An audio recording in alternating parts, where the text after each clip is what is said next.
गांव के एक बड़े खूबसूरत जंगल में एक बुजुर्ग दरख्त की छांव में एक छोटा सा घर था। इस घर में एक बच्चा रहता था जिसका नाम अली था।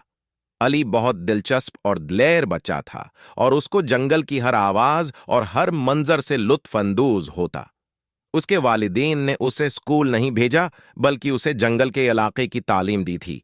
एक रोज जब अली जंगल में सैर के लिए निकला, उसने एक बड़े सियाह भालू को देखा जो एक दरख्त के नीचे सवया हुआ था।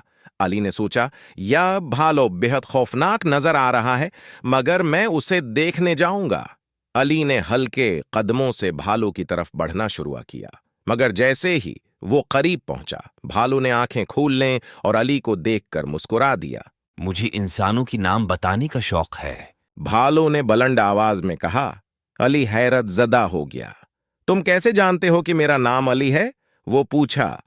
भालू ने हंसकर जवाब दिया, सलाम अली बेटा।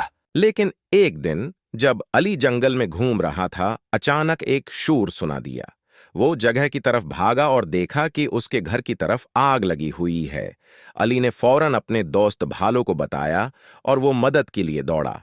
पहुंचकर वो देखा कि अली का घर अभी भी आग लगी हुई है, लेकिन अली की मां भालू उसे बचाने की कोशिश कर रही थी।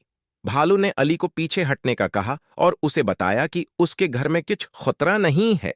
अली को एहसास हुआ कि उसने अपने दोस्त की ऊंचाई और अच्छाई के बारे में बहुत कुछ सीखा। इस दिन के बाद वो हमेशा अपने दोस्त भालू की शनाख्त की कदर करता और उसे याद रखने वाली कहानी की अंतः तक उसने अपने दोस्त भालू के साथ दोस्ती बनाई।